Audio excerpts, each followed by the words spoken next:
ನಮಸ್ಕಾರ. ಮಹಾಭಾರತ ಕಥಾ ಆದಿಪರ್ವ ಮುಂದುವರೆದ ಭಾಗ. ಅಂಬೆಯ ಉಳಿದಿಬ್ಬರು ಸೋದರಿಯರಾದ ಅಂಬಿಕೆ ಅಂಬಾಲಿಕೆಯರೊಂದಿಗೆ ವಿಚಿತ್ರ ವೀರ್ಯನ ವಿವಾಹವು ಸಾಂಗವಾಗಿ ನೆರವೇರಿತು. ಅಷ್ಟೊಂದು ಒಳ್ಳೆಯವನೂ ಸುಂದರಾಂಗನೂ ಆದ ಪತಿ ದೊರಕಿದ್ದು ತಮ್ಮ ಅದೃಷ್ಟ ಎಂದುಕೊಂಡರವರು. ಮದುವೆಯಾದ ಮೇಲೆ ಕೆಲಕಾಲ ತುಂಬ ಸುಖವಾಗಿದ್ದರು. ರಾಜ್ಯಾಡಳಿತವನ್ನು ಹೇಗೂ ಭೀಷ್ಮನೇ ನೋಡಿಕೊಳ್ಳುತ್ತಿದ್ದರಿಂದ ಜವಾಬ್ದಾರಿಯನ್ನರಿಯದ ರಾಜಕುಮಾರನು ಯಾವಾಗಲೂ ತನ್ನ ಹೆಂಡಿರೊಂದಿಗೆ ಕಾಲ ಕಳೆಯಲಾರಂಭಿಸಿದನು. ವಿಧಿ ಮತ್ತೊಮ್ಮೆ ಬರಸಿಡಿಲಂತೆ ಬಂದೆರಗಿತು. ಭೋಗವು ಅತಿಯಾಗಿ ಎಳೆಯ ವಯಸ್ಸಿನ ರಾಜಕುಮಾರನಿಗೆ ಕ್ಷಯರೋಗವು ತಗುಲಿತು. ಯಾರು ಏನು ಉಪಚಾರ ಮಾಡಿದರೂ, ಯಾವ ವೈದ್ಯರು ಏನೇ ಔಷಧ ಕೊಟ್ಟರೂ ಗುಣ ಕಾಣದೆ ವಿಚಿತ್ರ ವೀರ್ಯನು ಮರಣ ಹೊಂದಿದನು. ಹೀಗೆ ಪ್ರಾಪ್ತವಾದ ದುರಂತದಿಂದ ಸತ್ಯವತಿಯು ದಿಕ್ಕು ತೋರದಂತಾದಳು. ತನ್ನ ಇಬ್ಬರು ಮಕ್ಕಳು ತನ್ನ ಕಣ್ಣೆದುರಿಗೆ ಪ್ರಾಣ ಬಿಡುವುದೆಂದರೆ ಅದೆಷ್ಟು ಭಯಾನಕ. ಆದರೆ ತನ್ನಿಂದಾಗಿ ಕುರುವಂಶಕ್ಕೆ ವಾರಸುದಾರರೇ ಇಲ್ಲವಾದಂತಾಯಿತಲ್ಲ ಎಂಬುದೇ ಅವಳ ಮನಸ್ಸನ್ನು ತೀವ್ರವಾಗಿ ನೋಯಿಸಿತು. ಆರಿ ಹೋಗಿರುವ ಜ್ವಾಲೆಯನ್ನು ಮತ್ತೆ ಹೊತ್ತಿಸಲು ಮಾರ್ಗವಿದೆಯೇ ಎಂದು ಯೋಚಿಸಿ ಭೀಷ್ಮನೊಂದಿಗೆ ಮಾತನಾಡಬೇಕೆಂದು ಹೇಳಿ ಕಳುಹಿಸಿದಳು. ಅವನು ಬಂದೊಡನೆ, ನೋಡು ಮಗನೇ, ಸುಖದ ದಿನಗಳು ಮುಗಿದವು. ನನ್ನ ಪತಿ ಪಿತೃಸಂಕುಲವನ್ನು ಸೇರಿಕೊಂಡನು. ಅದನ್ನು ನಾನು ಹೇಗೋ ಸಹಿಸಿಕೊಂಡೆ, ಏಕೆಂದರೆ ಅವನು ವೃದ್ಧನಾಗಿದ್ದನು. ಪುತ್ರ ಚಿತ್ರಾಂಗದನು ಗಂಧರ್ವನೊಂದಿಗೆ ಹೋರಾಡುತ್ತಾ ಮಡಿದನು. ಆ ದುಃಖವನ್ನು ಭರಿಸಲಾರದೆ ಸತ್ತೇ ಹೋಗುವಂತಾಗಿದ್ದ ನಾನು ಅದರಿಂದ ಚೇತರಿಸಿಕೊಳ್ಳುವುದರೊಳಗಾಗಿ ಇದೋ ಈಗ ವಿಚಿತ್ರವೀರ್ಯನು ಸತ್ತು ಹೋದ.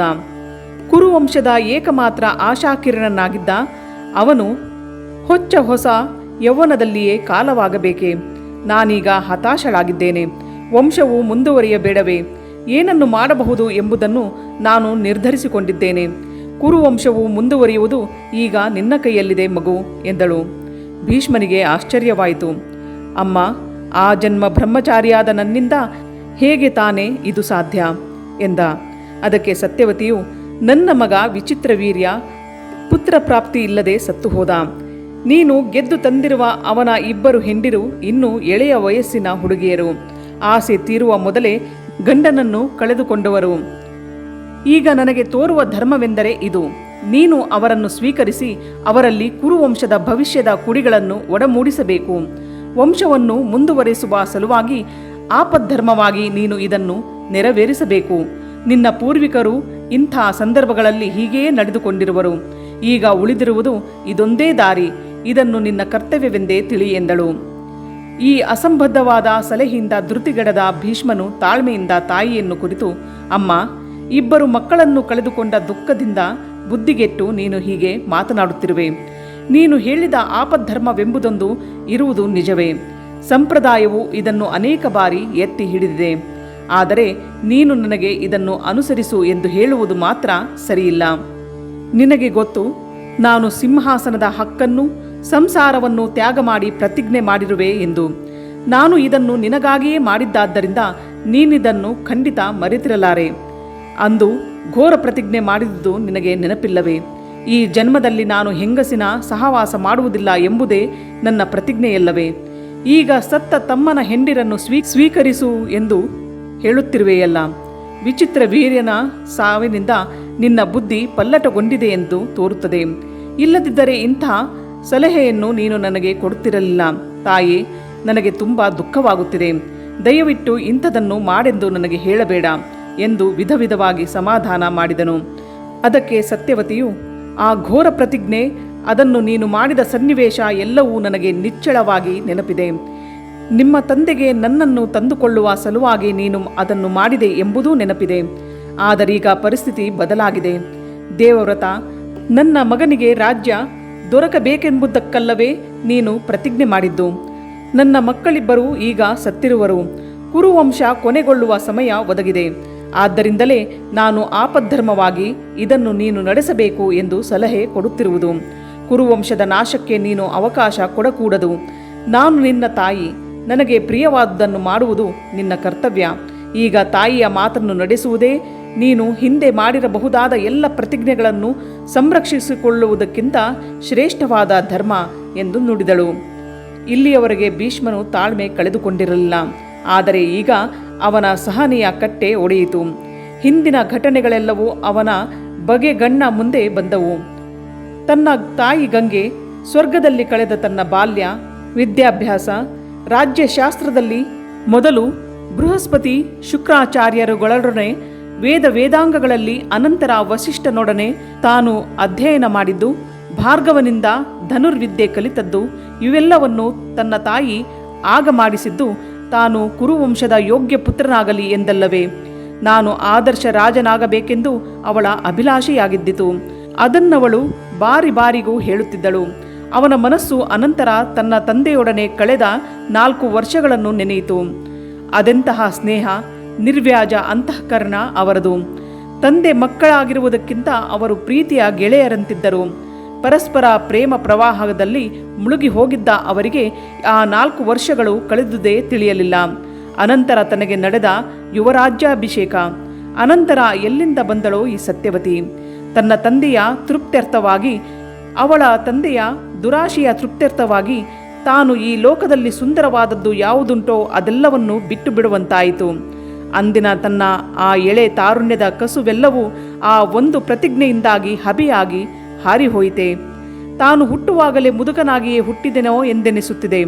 ಅನಂತರ ಯಾವುದೂ ತನಗೆ ಆಶಿಸಲು ಯೋಗ್ಯವಾಗಿ ಕಾಣಿಸಲೇ ಇಲ್ಲ.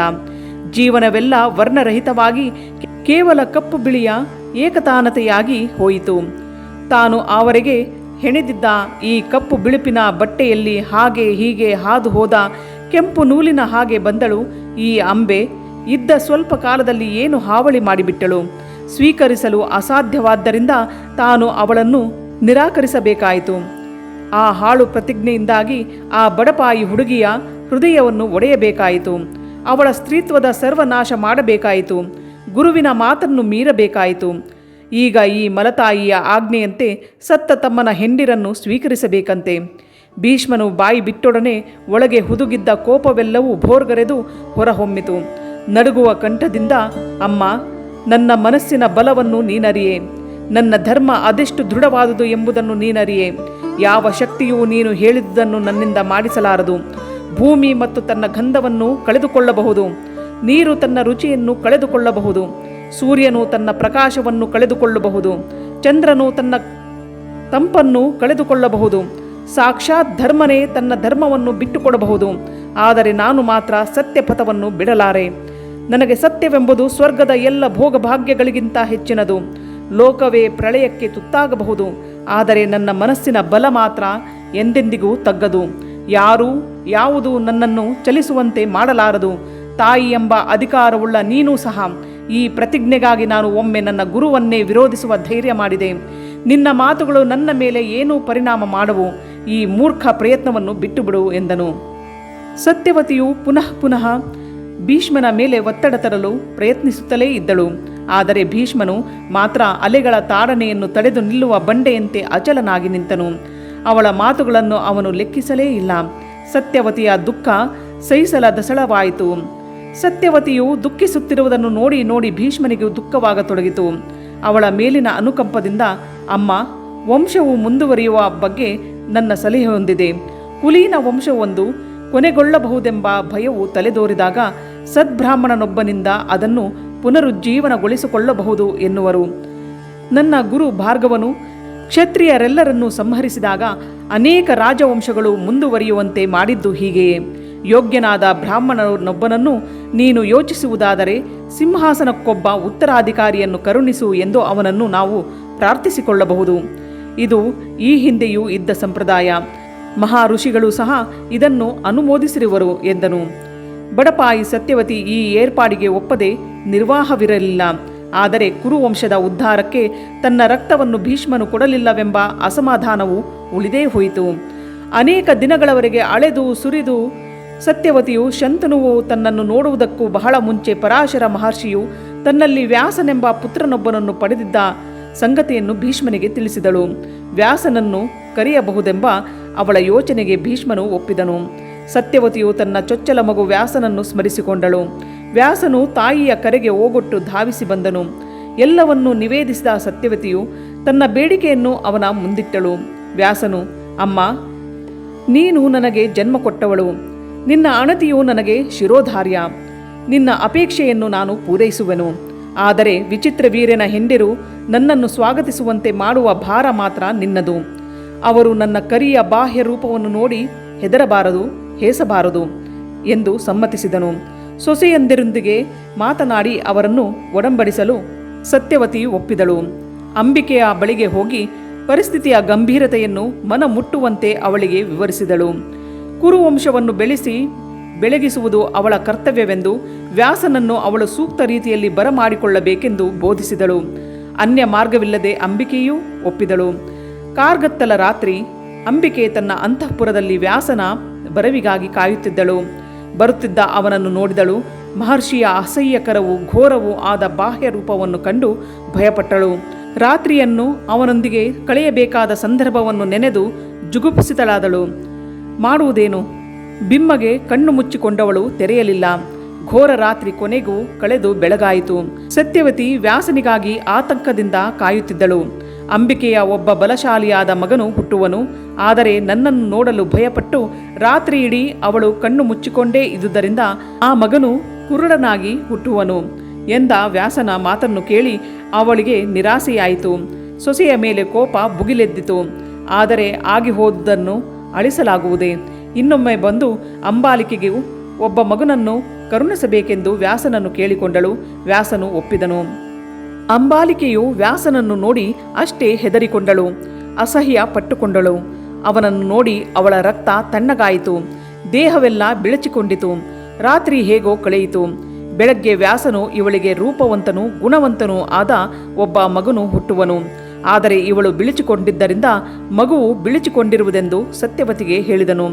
ಸತ್ಯವತಿ ಕಿಂಕರ್ತವ್ಯ ವಿಮೂಢಳಾದಳು. ಮಗನೇ, ಈ ಹುಡುಗಿಯರು ಮೂರ್ಖರು. ನನ್ನ ಸಲುವಾಗಿ ಅವರನ್ನು ದಯವಿಟ್ಟು ಕ್ಷಮಿಸು. ಅಂಬಿಕೆಯ ಮಗು ಹುಟ್ಟಿದ ಮೇಲೆ ನೀನು ಅವಳನ್ನು ಮತ್ತೊಮ್ಮೆ ಸ್ವೀಕರಿಸಬೇಕು. ಅಷ್ಟು ಹೊತ್ತಿಗೆ ಅವಳಿಗೆ ನಾನು ಬುದ್ಧಿ ಕಲಿಸಿರುತ್ತೇನೆ. ಇದನ್ನು ನೀನು ನನಗಾಗಿ ಮಾಡಬೇಕು ಎಂದು ಬೇಡಿಕೊಂಡಳು. ಹಾಗೇ ಆಗಲಿ ಎಂದ ವ್ಯಾಸನು ಹಸ್ತಿನಾಪುರದಿಂದ ಹೊರಟು ಹೋದನು. ವ್ಯಾಸನು ಹೇಳಿದ್ದಂತೆ ಇಬ್ಬರು ಮಕ್ಕಳು, ಒಬ್ಬ ಕುರುಡ, ಇನ್ನೊಬ್ಬ ಬಿಳಿಚಿಕೊಂಡವನು ಹುಟ್ಟಿದರು. ಅವರಿಗೆ ವ್ಯಾಸನ ಸಲಹೆಯಂತೆ ಧೃತರಾಷ್ಟ್ರ, ಪಾಂಡು ಎಂದು ಹೆಸರಿಟ್ಟರು. ಸತ್ಯವತಿಯು ಪುನಃ ವ್ಯಾಸನನ್ನು ಕರೆಯಲು ನಿರ್ಧರಿಸಿದಳು. ಸೊಸೆಯನ್ನು ಕರೆದು, ನೀನು ಕಣ್ಣು ಮುಚ್ಚಿಕೊಂಡಿದ್ದರಿಂದಲೇ ನಿನಗೆ ಕುರುಡ ಮಗು ಹುಟ್ಟಿತು. ಈ ಬಾರಿ ಅಂತಹ ಹುಚ್ಚುತನ ಮಾಡಬೇಡ ಎಂದು ಚೆನ್ನಾಗಿ ಬುದ್ಧಿ ಹೇಳಿದಳು. ಭಯದಿಂದ ಮೈನವಿರೇಳದೆ ಅಂಬಿಕೆಗೆ ವ್ಯಾಸನನ್ನು ಕಲ್ಪಿಸಿಕೊಳ್ಳಲು ಸಹ ಸಾಧ್ಯವಾಗುತ್ತಿರಲಿಲ್ಲ. ವ್ಯಾಸನು ಬಂದಾಗ ಅವನೊಡನೆ ಇರಲು ತನ್ನ ದಾಸಿಯನ್ನು ಕಳಿಸುವನೆಂದು ನಿರ್ಧರಿಸಿದಳು. ಆ ದಾಸಿ ಹೆದರಿಕೊಳ್ಳದೆ ವ್ಯಾಸನನ್ನು ಭಕ್ತಿಯಿಂದ ಸೇವಿಸಿದಳು. ಬೆಳಗ್ಗೆ ವ್ಯಾಸನು ಈ ಬಾರಿ ವಿವೇಕಿಯೂ ಸದ್ಗುಣಿಯಾದ ಧರ್ಮನ ಅವತಾರವೆನಿಸುವ ಮಗನು ಹುಟ್ಟುವನು ಎಂದು ಸತ್ಯವತಿಗೆ ಹೇಳಿದನು. ಆದರೆ ಅವಳು ನಿನ್ನ ಸೊಸೆಯಲ್ಲ, ಅವಳ ದಾಸಿ. ಅವಳು ಪುಣ್ಯವಂತೆ, ನನ್ನ ಉತ್ತಮೋತ್ತಮ ಪುತ್ರನನ್ನು ಹೆರುವಳು. ನಾನು ನನ್ನಿಂದಾದಷ್ಟು ನಿನಗೆ ಸಹಾಯ ಮಾಡಿರುವೆ. ಆದರೆ ಅದು ಹೀಗಾಯಿತು. ನೀನು ಇನ್ನು ನನ್ನನ್ನು ಸಹಾಯ ಕೇಳಬೇಡ. ಲೋಕದ ಸಮಸ್ತ ಬಂಧನಗಳಿಂದಲೂ ದೂರನಾಗಿರುವ ನನ್ನಂಥವನು ಯಾವ ಕಾರಣಕ್ಕೂ 3 ಬಾರಿಗಿಂತ ಹೆಚ್ಚಾಗಿ ಸ್ತ್ರೀ ಸ್ವೀಕಾರ ಮಾಡುವುದು ತರವಲ್ಲ. ನೀನು ನನ್ನ ತಾಯಿ, ಆಜ್ಞೆ ಮಾಡಿದೆ ಎಂದು ನಾನು ಶಿರಸಾವಹಿಸಿ ನಡೆದೆ. ದಯವಿಟ್ಟು ಇನ್ನು ನನ್ನನ್ನು ಕರೆಯಬೇಡ ಎಂದು ನುಡಿದ ವ್ಯಾಸನು ತಪಸ್ಸಿಗಾಗಿ ಹಿಮಾಲಯಕ್ಕೆ ಹೊರಟು ಹೋದ.